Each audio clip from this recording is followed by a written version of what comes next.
अस्सलामुअलैकुम all viewers, welcome to my channel MCQs for you. तो दोस्तों अभी तीसरा पार्ट अपलोड करते हैं of most repeated important MCQs of Federal Public Service Commission that is related to everyday science MCQs, और you can say that general science MCQs. हमने जो सिलसिला शुरू किया है, दो पार्ट्स इसके ऑलरेडी अपलोड हो चुके हैं। अभी तीसरा पार्ट अपलोड करते हैं जनरल साइंस के एमसीक्यूज़ का, कि जो past federal Public Service commission के पेपर का हिस्सा है। सो एमसीक्यूज़ हमारे हो गए हैं। अभी क्वेश्चन नंबर 101 से शुरू करते हैं, कि जिसमें जो पूछ रहे हैं one way of transfer of heat energy is convection. इससे पहले सेकंड वीडियो में हम कह चुके हैं हीट को ट्रांसफ़र करने के लिए तीन तरीके होते हैं, कन्वेक्शन, कंडक्शन एंड रेडिएशन। और फिर हमने ये भी कहा था कि कंडक्शन जो है ये सॉलिड सब्सटेंसेस के थ्रू होता है, कन्वेक्शन लिक्विड और गैसेस दोनों में हो सकता है, और रेडिएशन ये सिर्फ गैस से हो सकता है। तो आप यही पूछ रहे हैं कि कन्वेक्शन जो है ये किस में से हो सकता है, liquid only, gas only, liquid and gases. तो यहाँ पे करेक्ट ऑप्शन ऑप्शन सी है, ये लिक्विड से भी हो सकता है और गैस से भी हो सकता है। Option C is the correct option. इसका question number 102, which from the following is incompressible. Liquid जो होता है ये इनकम्प्रेसिबल होते हैं। Option B is the correct option. Question number 103, the key factor in determining the weather is the quantity of. जब भी आपने मौसम के हवाले से जानना होता है तो सबसे की फैक्टर जो है ये वाटर वेपर होते हैं, कि हवा में नमी कितनी होती है। So correct option is option A, water vapour. इसका question number 104, the entropy of the universe is increasing. Universe की जो एंट्रोपी है वो दिन ब दिन बढ़ती जा रही है। The amount of thermal energy of a system, when you are going to measure the amount of thermal energy of a system per degree in temperature, per unit temperature, this is known as entropy. Per unit temperature, this is known as entropy. तो कायनात की एंट्रोफी जो है ये दिन ब दिन increase होती जाती है। इस increasing option A is the correct option.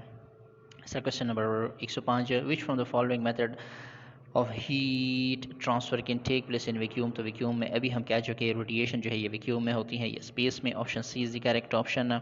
और 106, neutron are discovered by Chadwick, James Chadwick. Option B is the correct option.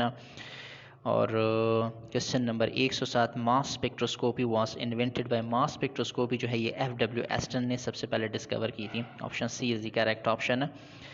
Question number 108, nucleus was discovered by Rutherford. अपने एक्सपेरिमेंट में सबसे पहले रदरफोर्ड ने न्यूक्लियस डिस्कवर्ड किया था atom के अंदर। और option D is the correct option. इस तरह question number 109, which is the process of science. तो साइंस के प्रोसेस में सबसे पहले ऑब्जर्वेशन होती है, फिर हाइपोथेसिस और उसके बाद एक्सपेरिमेंट। तो ये जो है आप ऑप्शन सी में देखो, observation, hypothesis and experiment. Option C is the correct option. Question number 110, salty water can be made pure by method of distillation. Distillation process के थ्रू हम इसको प्योरीफाई कर सकते हैं। Option D is the correct option है। Question number 111, the unit of efficiency. Efficiency का कोई unit नहीं होता, हम इसको परसेंटेज में लिखते हैं, परसेंटेज में कैलकुलेट करते हैं। It has no unit. Option D is the correct option. Question number 112, which from the following is not a store energy. Store energy जो है ये थर्मल एनर्जी जो है ये स्टोर एनर्जी के फॉर्म में नहीं आता। Option A is the correct option. Question number 113, energy can be converted from one form to another but all energy end up as heat energy. हम एनर्जी को एक फॉर्म से लेकर दूसरे फॉर्म में कन्वर्ट कर सकते हैं, लेकिन तमाम की तमाम एनर्जी जिसका एंड होता है, और या फिर कह सकते हैं कि एनर्जी, तमाम की तमाम एनर्जी कांस्टेंट होती है, ये यकजा होती है एज अ हीट एनर्जी के तौर पे। Option C is the correct option.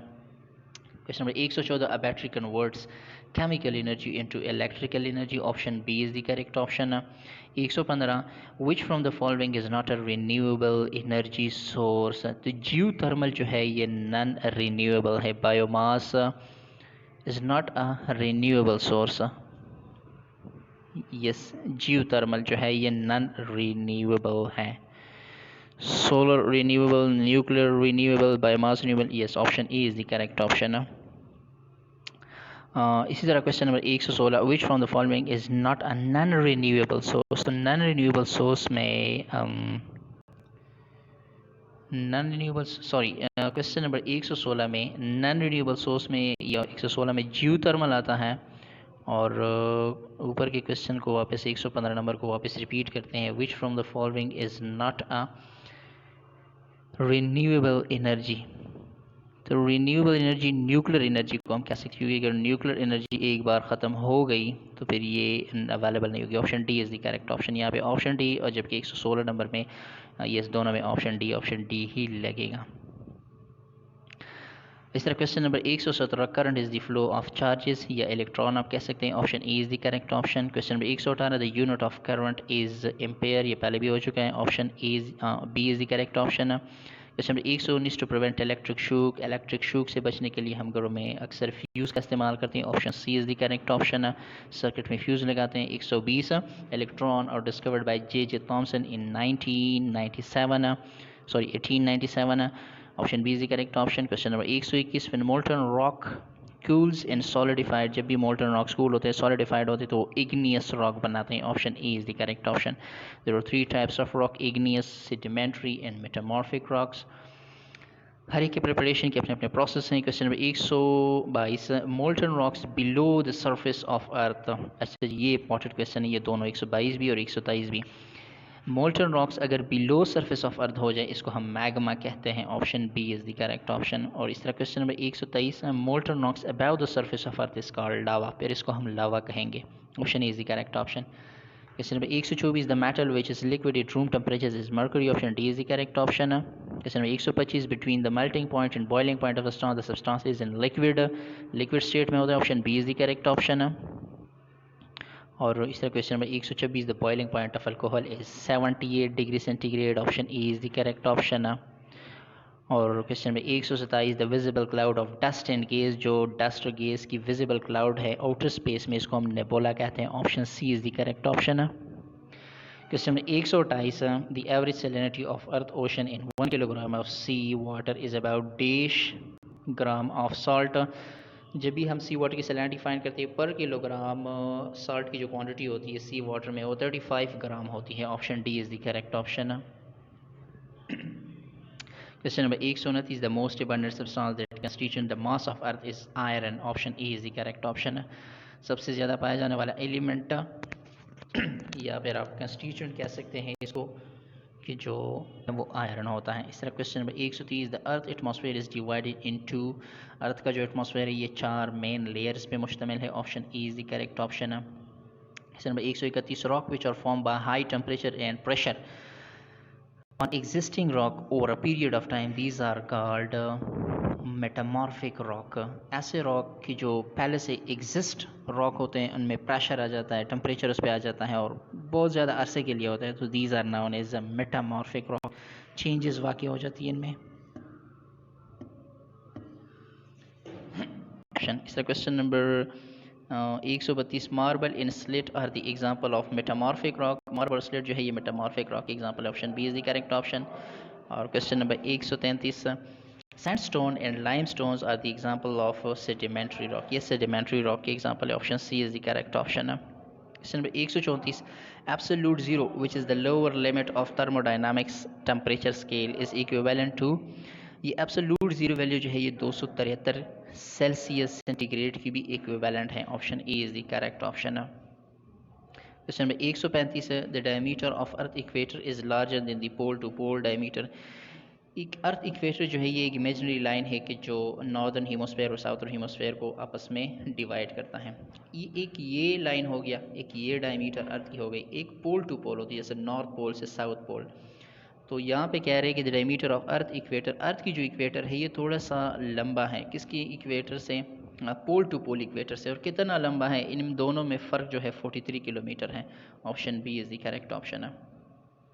Question number 136, the tectonic plates of earth lies in lithosphere, जितने भी टेक्टोनिक प्लेट्स हैं ये लिथोस्फेयर पे वाक़, अर्थ क्रस्ट पे वाक़, option A is the C is the correct option है।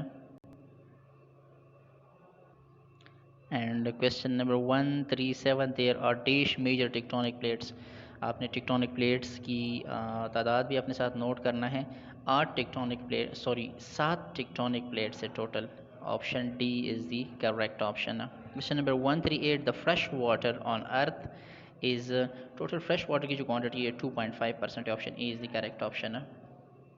Question number 139, the ozone layer lies in stratosphere, ये स्ट्रेटोस्फेयर में पाया जाता है, option B is the correct option. Question number 140, the earth atmosphere is divided into 4 layers, ये पहले भी हो चुका है, option A is the correct option. Question number 141, which type of rock में कंटेन फॉसिल, फॉसिल जो है ये सेडिमेंट्री रॉक्स में पाए जाते हैं, ये आपने याद रखना है, option C is the correct option. Question number 142, the mass is highly concentrated form of energy.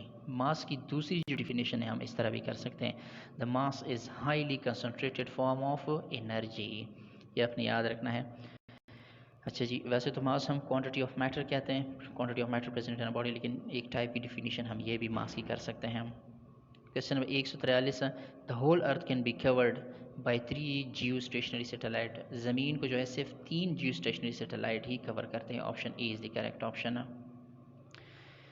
अगला question, the ozone layer is at height of dash kilometre. Ozone layer जो है ये 20 से लेके 30 किलोमीटर स्ट्रेटोस्फेयर में इस बुलंदी पे वाक़ है। Option B is the correct option.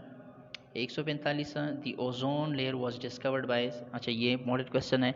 सबसे पहले ओजोन लेयर किसने डिस्कवर किया था? तो ऑप्शन डी को देखिए, Charles Fabry and Henri Buisson, इन दोनों ने ओजोन लेयर को डिस्कवर किया था। Option D is the correct option. Question number 146, the interior structure of earth is divided into. Earth का जो इंटीरियर स्ट्रक्चर है ये सात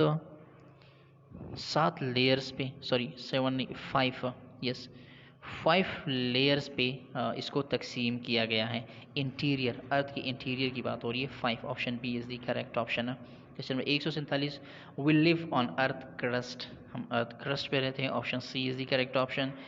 और 148वां question, the thickest layer of earth is. सबसे थिकेस्ट लेयर जो है ये मेंटल है। Option D is the correct option. सबसे ज़्यादा ये क्वांटिटी में है। और question number 149, the outer layer of the earth is. अर्थ का जो आउटर लेयर है इसको हम क्रस्ट भी कहते हैं। ये पहले भी हो गया। Option A is the correct option. और तीसरे पार्ट का आखिरी क्वेश्चन 150वां क्वेश्चन, 3 पार्ट्स हमारे कवर हो जाएंगे। The earth crust ranges in kilometre and depth. Earth crust जो है ये वेरी होता है from 5 kilometre to 70 kilometre. Option C is the correct option है। इसी के साथ दोस्तों हमारे 3 पार्ट्स 150 MCQs कवर हो गए फेडरल पब्लिक सर्विस कमीशन के जो पास्ट MCQs है जनरल साइंस से रिलेटेड। इसी तरह 150 MCQs और रहते हैं इंशाल्लाह, वो भी आपके साथ अगले 3 पार्ट्स में कवर हो जाएंगे। तब तक के लिए स्टे विद अस। कोई भी चैनल पे नया हो तो सब्सक्राइब करना ना भूलिएगा। वीडियो को शेयर और लाइक ज़रूर कर लिया करें। कोई भी क्वेश्चन हो आप कमेंट में पूछ सकते हैं। Thank you so much for watching.